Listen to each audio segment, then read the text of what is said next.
sache que tu as tissé une alliance formelle avec le diable. Gloire à Jésus.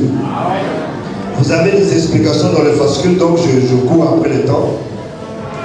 Et nous allons parler maintenant de la fornication. Pour clore l'alliance formelle. C'est quoi la fornication? C'est quoi la fornication? Ici, je veux 3 personnes qui disent c'est quoi la fornication. La fornication, c'est un rapport sexuel sans mariage. Avant le mariage. C'est des rapports sexuels avant le mariage. Qui peut encore dire autre chose de la fornication? Ici. Je suis votre secrétaire. La fornication, ce sont les rapports sexuels en dehors du mariage. La fornication, ce sont des rapports sexuels en dehors du mariage. Ici, 2 personnes. Regardez-moi. Moi aussi, je vous regarde. Ici. Quoi, il y a bien courageux ici. Je suis ici. Vous ne parlez pas en avance, pas aussi. Ah oui. D'autres ne veulent pas me regarder, moi. La fornication, c'est tout rapport sexuel en dehors des liens du mariage, qui soit coutumier, religieux. Ici, une personne. C'est quoi la fornication? C'est ça qui tue les jeux, donc je vais insister. C'est là où je vais mettre vraiment le fondement. C'est quoi la fornication? Gloire à Dieu. Alléluia. Je sais que c'est des choses qu'on ne prêche pas dans l'église. De peur que les membres puissent fuir l'église. De peur que les gens soient fâchés, ne donnent pas les dîmes et les offrandes. Mais moi je le prêche tous les jours. Gloire à Dieu. La fornication, c'est tout contact avec un homme ou une femme auquel nous ne sommes pas mariés. Ce n'est pas seulement des rapports sexuels. Tout contact. Même s'embrasser, son mariage, c'est la fornication. Je vais vous donner des versets. Se caresser, son mariage, c'est de la fornication. Alors, là, les jeunes disent, ah, aujourd'hui, nous sommes dedans. Tu seras dedans, mais tu vas sortir au nom de Jésus. Sinon, vous allez partir séminaire sur séminaire, ta vie ne change pas. Ouais. Dieu aime les pécheurs, mais Dieu aime le péché. Nous allons prendre nos Bibles. Bobet, je prépare ta Bible. Nous allons lire premièrement dans 1 Corinthiens 6, verset 12. J'ai des choses à dire là-bas.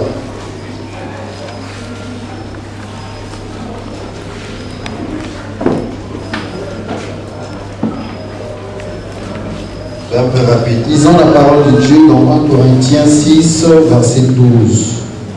12 à 18. Tout m'est permis, mais tout n'est pas utile. Tout m'est permis, mais je ne me laisserai asservir par quoi que ce soit. Les aliments sont pour le ventre, et le ventre pour les aliments. Et Dieu détruira l'un comme les autres. Mais le corps n'est pas pour l'impudicité, il est pour le Seigneur, et le Seigneur pour le corps. Et Dieu, qui a ressuscité le Seigneur, nous ressuscitera aussi par sa puissance. Ne savez-vous pas que vos corps sont les membres du Christ? Prendrai-je donc les membres de Christ pour en faire les membres d'une prostituée? Loin de là. Ne savez-vous pas que celui qui s'attache à la prostituée est un seul corps avec elle? Car, est-il dit, les deux deviendront une seule chair. Mais celui qui s'attache au Seigneur est avec lui un seul esprit. Fuyez l'impudicité, quelque autre péché qu'un homme commette. Ce péché est hors du corps, mais celui qui se livre à l'impudicité pêche contre son propre corps. Amen. Amen. Il va écrire à l'église de Corinthe. L'église de Corinthe, c'était une église charismatique, où les gens avaient des dons spirituels, où les gens avaient des visions, les dons de prophétie, des guérisons, de miracles. Mais c'était une église qui vivait dans le péché. C'est comme l'église d'aujourd'hui. Les gens ont la grâce, mais les gens vivent dans le péché. Ils avaient un langage à elle. Tout nous est permis. L'apôtre Paul va corriger ça. Il va dire, tout m'est permis, mais tout n'est pas utile. Qu'est-ce qu'il veut dire par là? Je prends un exemple. Est-ce que c'est permis de suivre la télé? Si tu es d'accord, oui, lève ta main. Est-ce que c'est un péché de suivre la télé? Ce n'est pas un péché. Mais il y a des choses qui passent à la télé qui ne sont pas utiles pour les enfants de Dieu. Allô? Alors je comprends. C'est ce que l'apôtre Paul voulait dire. Il dit, tout m'est permis, mais tout n'est pas utile. Quand je deviens chrétien, il y a des choses qui ne sont pas utiles pour ma foi, pour mon édification. Par exemple, le film au porno. Un chrétien ne doit pas suivre ça. Ça ne va pas t'apporter quelque chose dans ta foi, mais ça va t'emmener à pécher. Alléluia. Et l'apôtre Paul va continuer à parler à ce peuple. Dis d'abord ton frère, tout m'est permis. Dis à celui qui est à côté de toi, tout m'est permis, mais tout n'est pas utile. Gloire à Dieu. Il va dire la nourriture. Il va d'abord dire, je ne me laisserai pas asservir par quoi que ce soit. Ça, c'est la résolution de tout chrétien. Je ne peux pas me laisser à faire n'importe quoi. Alléluia. Il dit, la nourriture est pour le ventre. Mais le ventre n'est pas pour la nourriture. Est-ce que c'est ça? Vous ne lisez pas la Bible. La nourriture est pour le ventre. Mais le ventre n'est pas pour la nourriture. Dieu détruira ces choses qui sont éphémères. Mais il va dire, le corps n'est pas pour l'impudicité. Le corps n'est pas pour la fornication. Le corps n'est pas pour des rapports sexuels avant le mariage. J'ai rencontré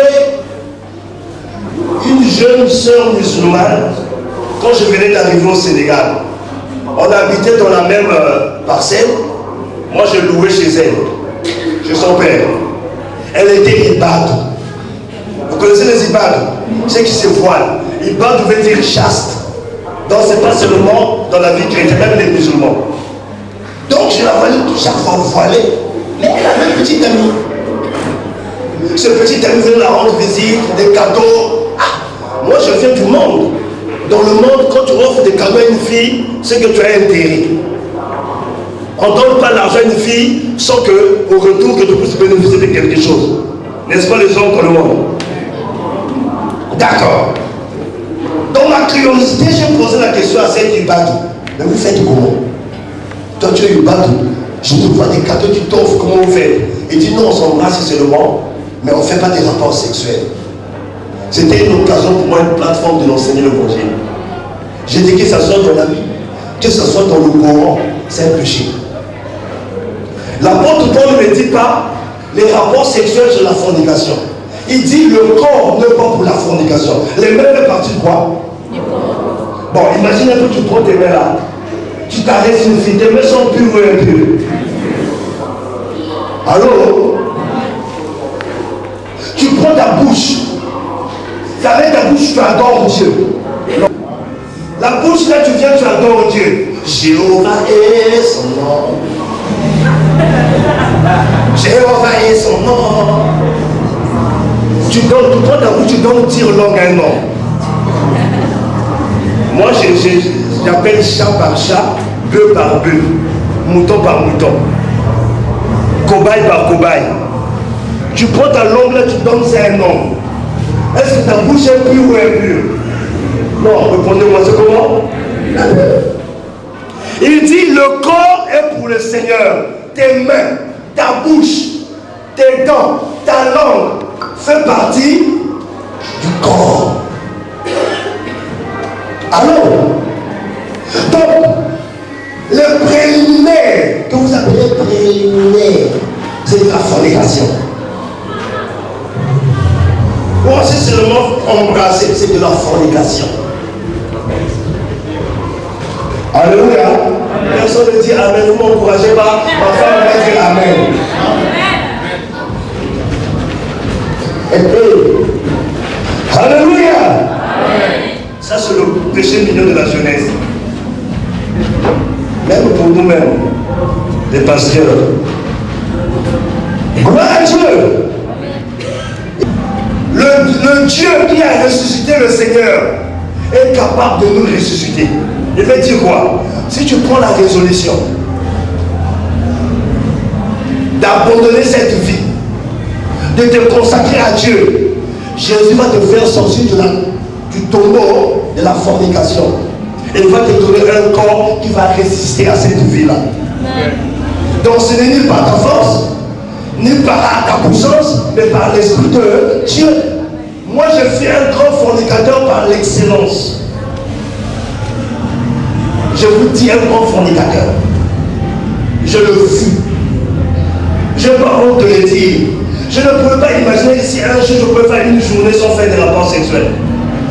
Mais quand j'ai pris la résolution, j'ai fait le premier pas. Le reste de pas, le Seigneur m'a aidé. Et je fais 7 ans. Après, je me suis marié. Mais si je vous dis que ce n'était pas ma force, je mens. Alléluia. La Bible dit que tout est possible à celui qui croit. Et si tu crois, tu feras la gloire de qui? Donc dis à ton voisin, est-ce que tu continues encore à utiliser tes mains?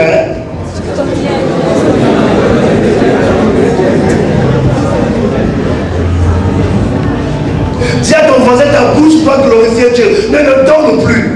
Tu veux ça?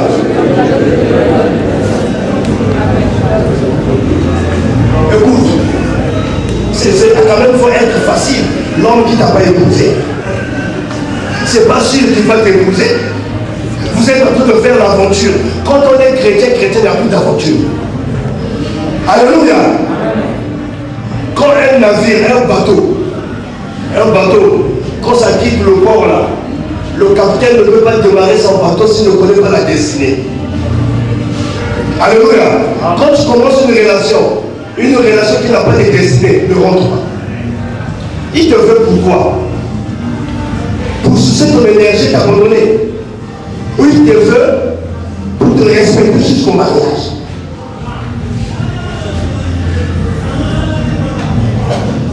Personne ne dit Amen. Amen. Gloire à Jésus. Amen. Gloire à Jésus. Amen. Le verset 15. Ne savez-vous pas que vos corps sont des membres de Christ? Prendrai-je donc le membre de Christ pour en faire le membre d'une prostituée? On s'arrête d'abord là. C'est quoi la prostitution?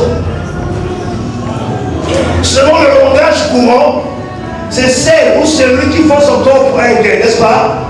Mais selon la Bible, c'est quoi la prostitution? Selon la Bible, la prostitution, c'est celui ou celle qui se donne à un homme sans mariage. Mais on a combien de prostituées dans nos églises? Celui qui se donne à un homme, à une femme, sans qu'il y ait la bénédiction des parents, sans qu'il y ait la bénédiction de la mairie, sans qu'il y ait la bénédiction des dieux, tu es en train de te prostituer. Dis à ton frère, j'espère que tu as quitté la prostitution. Pose la question.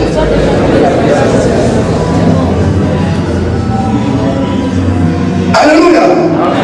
Quand tu dis cette fille-là, elle part au casino, et elle vend son corps chez les Libanais.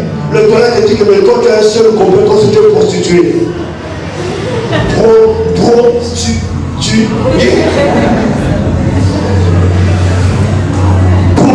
Tu l'accuses. Le peuple te dit,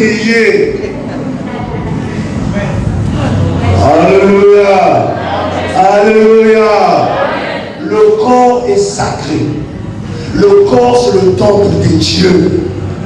Un homme n'a pas le droit de voir ton corps. Un homme n'a pas le droit d'abuser de ton corps. Une femme n'a pas ce droit-là si tu n'as pas épousé.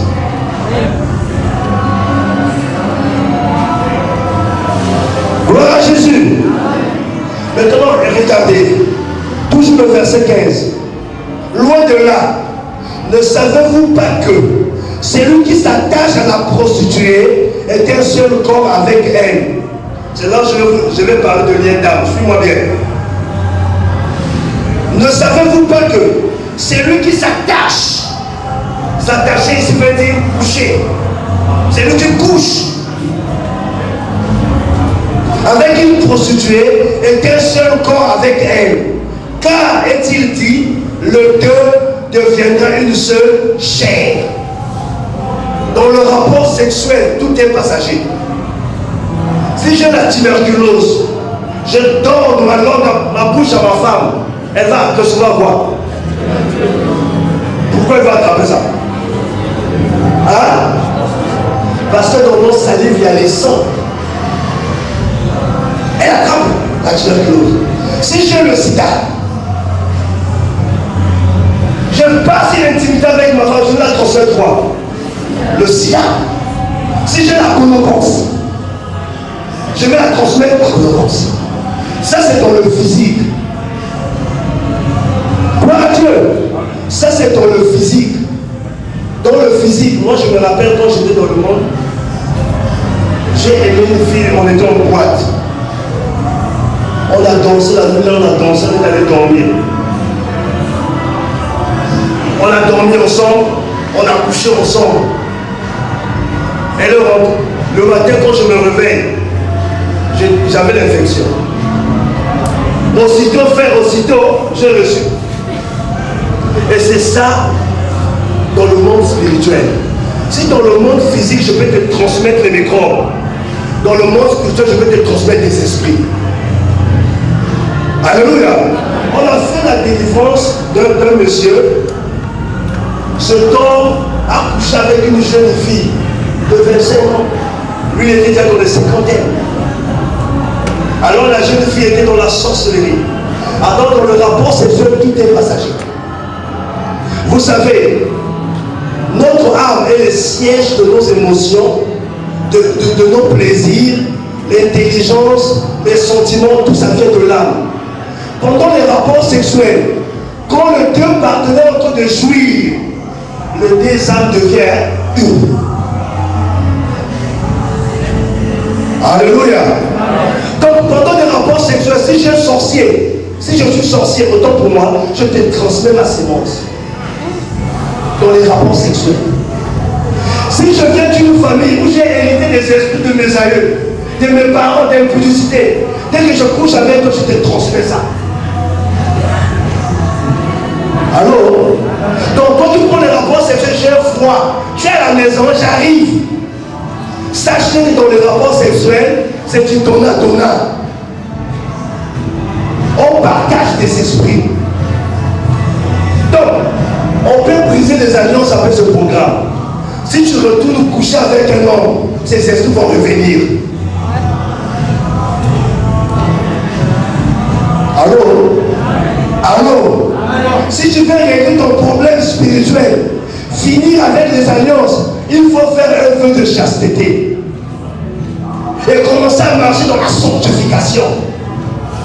Comme Josué pouvait dire, moi et ma maison nous servons l'Éternel. Toi et ton corps, tu dois commencer à servir l'Éternel.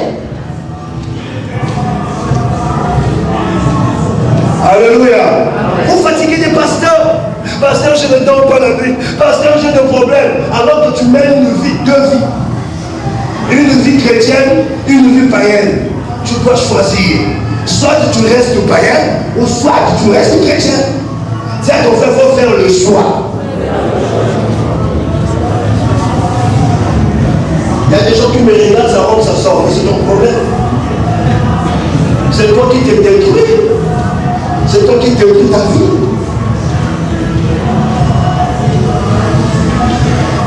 Je vais vous révéler quelque chose. Vous n'avez jamais remarqué qu'il est plus facile de coucher avec une personne, vous avez dit avec le rapport sexuel. Vous n'avez jamais remarqué ça? Tu peux résister à l'homme qui te drague. Mais celui qui a déjà couché avec toi, c'est plus facile de retomber. C'est à cause de lien d'âme. Tout homme que vous avez des rapports sexuels, vous êtes liés. Ton âme et son âme est liée. On appelle ça le lien d'âme. Dans la délivrance, on brise ce lien d'âme. Sinon, tu peux être marié, mais tu penses toujours à la personne. Elle est toujours présente dans ta vie, bien que tu es marié. Je vous donne un témoignage. Il y a une femme qui s'est mariée. Lorsqu'elle s'est mariée, pendant la nuit des noces, vous savez ce qui se passe pendant la nuit des noces? On ne va pas là-bas pour prier. Ces jours-là, il n'y a pas de prière. Une petite adoration, après on continue l'adoration physique.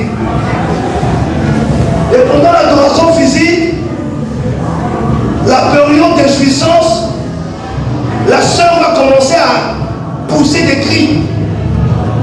Elle va dire, oh Jacques, Jacques, je t'aime, Jacques. Jacques, c'était son ex. Bon, même moi je suis pasteur. Tu es ma femme, tu l'évoques Jacques. Alors elle dit, c'était Jacques. Je vais dire, mais c'est quoi? C'est qui Jacques? Elle dit, pardonne-moi, c'était un ex. La même nuit, divorce. À cause d'un lien d'âme. Je suivais un couple qui travaillait, le mari travaillait à la BCAO. Cette soeur a fait un crochet à Abidjan. Il a rencontré son ex. Le même jour, elle a failli coucher avec son ex. Étant mariée. À cause de lien d'âme. Alléluia. Si tu as couché avec 5 personnes, vous êtes liés. Si tu as couché avec 10, ton âme est liée avec ces 10. Maintenant, chaque personne a amené son esprit, ses esprits, ses malédictions dans ta vie. Donc le rapport sexuel, ce n'est pas seulement pour un plaisir, mais il y a des risques quand tu le fais hors mariage. Le cadre idéal pour faire des rapports sexuels, c'est dans le mariage. Dis amen. Amen. Oh. Mais tu n'encourages pas, tu me fiances. Mais dis amen. Dis à ton frère, le cadre idéal pour faire des rapports sexuels, c'est dans le mariage. Dis-lui ça. Et tu le fais pour ça. Arrête ça. C'est de la saleté.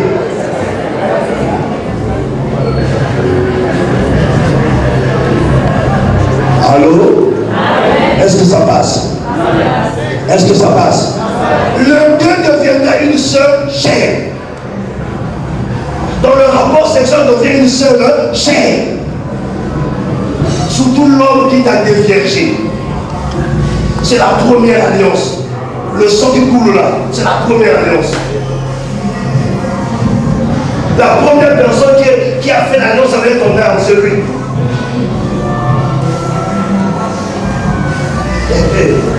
Alléluia. Alléluia. Gloire à Jésus. Au temps de la Bible, les femmes gardaient leur virginité. Au temps de l'église d'aujourd'hui, trouver une femme vierge, il faut que Jésus habite dans ses cheveux, dans son cœur, dans son âme, même partout. Si tu es vierge, garde ta virginité. La virginité a du prix aux yeux de Dieu. C'est formidable d'offrir ça à son mari seul. Gloire à Dieu. Dis à ton frère que personne ne t'embrasse. Parce que ton corps est le temple de Dieu. Et toi-même n'embrasse pas personne, quelqu'un.